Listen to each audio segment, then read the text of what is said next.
16 जनवरी को होने वाले कोरोना टीकाकरण अभियान की मथुरा स्वास्थ्य विभाग द्वारा पूरी तरह से तैयारी कर ली गई है। जनपद में 10 केंद्रों पर 1000 स्वास्थ्य कर्मियों को कोरोना का टीका लगाया जाएगा। इस बारे में सीएमओ डॉक्टर रचना गुप्ता ने वाई न्यूज से हुई खास बातचीत में यह जानकारी दी। नमस्कार, वाई न्यूज में आपका स्वागत है। मैं हूं आपके साथ सुशील गोस्वामी। आज खास मुलाकात में हमारे साथ हैं मथुरा की मुख्य चिकित्सा अधिकारी डॉक्टर रचना गुप्ता। आइए जानते हैं कि 16 जनवरी से वैक्सीनेशन शुरू हो रहा है और ये एक पूरे देश के लिए एक बहुत बड़ी उपलब्धि है कि जहां कोरोना की जंग को जीतने के लिए देश के प्रधानमंत्री ने जो जनता से जो वादा किया था कि आप धैर्य रखें और सरकार का साथ दें, निश्चित ही कोरोना पर विजय प्राप्त करेंगे। तो अब वो घड़ी आ गई है और 16 जनवरी से कोरोना की जो वैक्सीन है वो लगाना शुरू होगा। सबसे पहले किन लोगों को लगेगी, मथुरा जनपद में कितने सेंटरों पर ये वैक्सीनेशन कार्यक्रम होगा, जानते हैं सीएमओ मैडम से। मैडम बताएं क्या तैयारी है इस वैक्सीनेशन को लेकर? हाँ, मथुरा जनपद में 16 जनवरी को वैक्सीनेशन लॉन्च हो रहा है, शुरुआत की जा रही है वैक्सीनेशन की। उस दिन शनिवार है। इसके बाद 18 जनवरी सोमवार को होगा अगला वैक्सीनेशन। और 16 जनवरी वाले जो शुरुआती वाला जो टीकाकरण दिन है, उस दिन हम लोगों ने 10 केंद्र चिन्हित किए हैं। उस दिन हर 10 केंद्रों पर, हर एक केंद्र पर 100 स्वास्थ्य कर्मियों का टीकाकरण किया जाएगा। और 10 केंद्र, मथुरा जनपद में जो 10 केंद्र हैं वो सूची इनकी तैयार कर ली गई है। हाँ, वो तैयार कर ली गई है और शीघ्र ही वैक्सीन पहुंचने की भी संभावना है।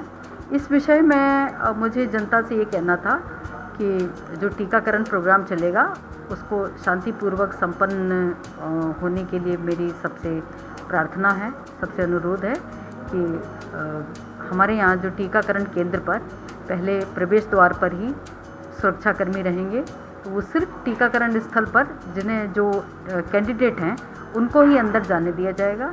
अंदर जाने के पश्चात प्रतीक्षालय में वो अपनी बारी की प्रतीक्षा करेंगे। उसके बाद वैक्सीनेशन वाले कमरे में जाएंगे, वहाँ उनका टीकाकरण होगा। उसके बाद वो उनकी निगरानी कक्ष में आधा घंटा उनको बैठना होगा। तो मैं यही अनुरोध करूंगी जनता से कि वो धैर्यपूर्वक सारे इंस्ट्रक्शंस को मानें और अपने साथ जो भी स्वास्थ्यकर्मी हैं अपने साथ आधार लेके आएँ। वो आधार में उसमें मोबाइल नंबर अपडेट होना चाहिए और अब वहाँ सहयोग करें वहाँ के स्टाफ से। अंदर जाके अपने सुरक्षाकर्मी को अपनी आईडी दें और अंदर जाके भी जो जैसा उनको इंस्ट्रक्शन दिए जाएं, आधा घंटा के लिए इंतज़ार करें और तब जाएं। उसके बाद भी जनता से मैं ये कहना चाहूँगी कि टीकाकरण होने के बाद भी उनको दूसरी खुराक और दी जाएगी जो कि 28 दिन बाद आएगी और दूसरी डोज की भी सूचना उन्हें SMS से दे दी जाएगी। और लेकिन टीकाकरण के बाद जनता को ये नहीं सोचना है कि अब उनका हो गया टीकाकरण, अब उन्हें कोविड नहीं हो सकता है। टीकाकरण के बाद भी उनको जो मास्क और सोशल डिस्टेंसिंग और एहतियात बरतना जरूरी है। हाँ, मास्क और हाथ धोना, इस चीज़ का एहतियात बरतना जब तक कि पूरे भारत से कोविड रूल आउट ना हो जाए तब तक उनको ये एहतियात बरतने जरूरी है। अच्छा मैडम, ये जो वैक्सीनेशन होगा उसके लिए जो लाभार्थी होंगे तो उनको इसके लिए क्या डॉक्यूमेंट्स अनिवार्य है? इसका कोई रजिस्ट्रेशन की भी कोई प्रक्रिया है? कैसे होगा ये?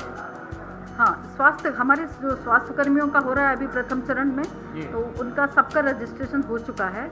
उनको SMS के द्वारा उनके पास मैसेज जाएगा और वो अपनी ID साथ लेके आएंगे, आधार साथ लेके आएंगे।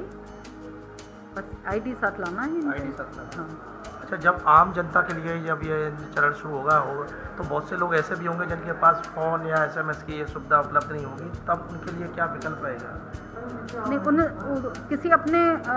किसी और परिवार वालों का मोबाइल दे दें, नंबर दे दें जिससे SMS से सूचित किया जाना है। तो ये सरकार की आपकी सुविधा के लिए ही है, SMS आपको भेजा जा रहा है जिससे आप व्यर्थ परेशान ना हो। तो ये किसी और अपने परिवार के वालों का नंबर दे दें। मतलब जनपद में जो 10 आपने सेंटर बनाए हैं, बूथ बनाए हैं, वहाँ पूरी तैयारी हो गई है ये? हाँ, वहाँ पूरी तैयारी हो गई। कितने लोग वैक्सीनेशन के लिए पूरी टीम रहेगी? हाँ, एक सेंटर पे हमारे यहाँ बाहर ही आपको 2 सुरक्षाकर्मी मिलेंगे। वो आपकी ID चेक करेंगे और आप देखेंगे कि आप एलिजिबल हैं कि नहीं टीकाकरण के लिए। फिर वो अंदर भेजेंगे, बाहर भीड़ नियंत्रित करेंगे और अनवांटेड लोगों को की एंट्री को मना करेंगे। उसके बाद वो वेटिंग एरिया में भेजेंगे। वेटिंग एरिया के बाद आपकी जब वैक्सीनेशन चैम्बर में जाएंगे तो आपकी आईडी फिर से वेरीफाई होगी और जब आपका टीकाकरण हो जाएगा तो वैक्सीन लगाने वाले बटन दबा के उसमें सूचना देंगे कि टीकाकरण हो गया। उसके बाद आधा घंटा निगरानी में बैठ के फिर घर जाएंगे। मैडम, इस समय मथुरा जनपद की अगर बात करें हम, तो जो कोरोना केस हैं जो उनकी क्या स्थिति चल रही है? मथुरा जनपद में अब कोरोना केसेस काफ़ी कम हो गए हैं, बल्कि एक दिन तो एक भी केस नहीं निकला था। उसके बाद कल 4 केस निकले हैं। तो बस जनता इसी प्रकार धैर्य बनाए रखे, धीरे धीरे हम कोरोना पर काबू पा लेंगे। केस कम निकलने की वजह क्या है कि कंट्रोल है या जांचें कम कर दी गई हैं? नहीं, जांचें तो बहुत हो रही हैं। हाँ, जांचों की संख्या कम नहीं की गई है। ये तो जनता का सहयोग है कि इन्होंने और हमारे स्वास्थ्य विभाग ने भी बहुत मेहनत की पूरी कोरोना काल में। सब लोगों ने बहुत मेहनत की है। और दूसरा, कुछ जो हार्ड इम्यूनिटी आती है कुछ उसका भी असर दिखाई दे रहा है। तो आपने सुना मथुरा के सीएमओ डॉक्टर रचना गुप्ता ने बताया कि वैक्सीनेशन के लिए मथुरा स्वास्थ्य विभाग द्वारा पूरी तैयारी कर ली गई है। 10 सेंटरों पर पर्याप्त इंतजाम किए गए हैं। सुरक्षा से लेकर आम जो लोग इसके लिए पात्र होंगे उनको पूरी तरह से संतुष्ट करने के पूरे इंतजाम हैं। उनको किस तरह से वैक्सीनेशन करना है, उसके बाद उन्हें ऑब्जर्वेशन में रखना है, सारी बातें हैं उन्होंने बताई हैं। और जनता से अपील भी की है कि धैर्यपूर्वक अपनी बारी का इंतजार करें और हर व्यक्ति को ये सरकार की तरफ से जो 16 तारीख को लॉन्च हो रही है वैक्सीन, उसको वो दी जाएगी। और उसके लिए उन्हें आधार कार्ड लाना जरूरी अनिवार्य है, जो बताया उन्होंने। उसमें अपडेट भी होना चाहिए जिसमें कि फ़ोन नंबर हो, क्योंकि वैक्सीन 28 दिन बाद फिर दोबारा से उसका दूसरा चरण होगा। उसमें SMS के माध्यम से सूचना आपको दी जाएगी। इसलिए जो अपडेशन की बात उन्होंने कही है आधार कार्ड में, वो बेहद ज़रूरी है। इसी के साथ एक जो महत्वपूर्ण बात बताई है कि मथुरा में इस समय जो कोरोना की स्थिति है वो बेहद ही कंट्रोल में है।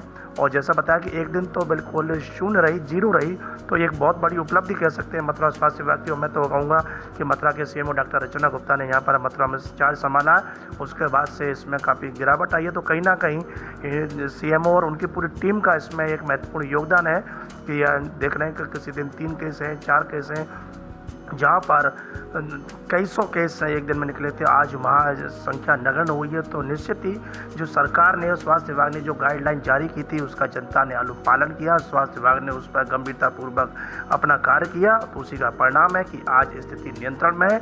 और साथ में देश के प्रधानमंत्री ने देश की जनता को ये जो वैक्सीन मुहैया कराई है, निश्चित ही आने वाले दिनों में ये कोरोना नामक महामारी भारत से जल्दी विदा हो जाएगी और जनता फिर से एक बार उसी खुशहाली की ओर लौटेगी। वाई न्यूज़ के लिए कैमरा पर्सन रिंकू वर्मा के साथ सुशील गोस्वामी।